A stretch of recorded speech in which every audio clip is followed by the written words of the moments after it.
I remember the first time I ever had tripe so clearly. I was 8 years old and it was a Tuesday. And I know it was a Tuesday because every Tuesday this cart used to come down the road selling fresh produce.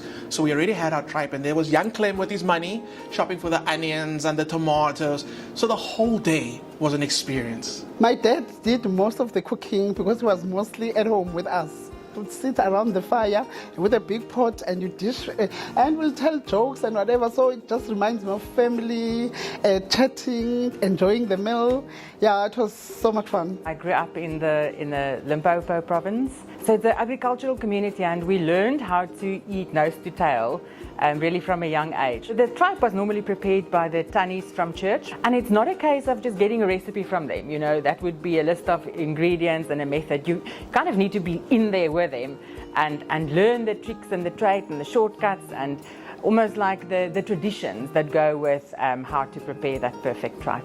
It has a distinct smell.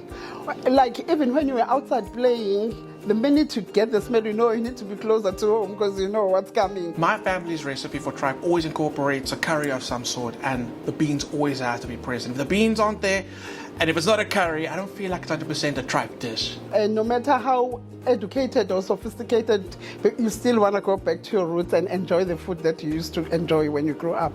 South Africa's history and culture is so strongly tied to the food that we eat. And in the year 2024, we're seeing innovation and just so much change that it's never been more important to hold on to our food culture. So I absolutely love that we've seen amazing dishes come out like the amagwinya, the kusisters, and now the tripe.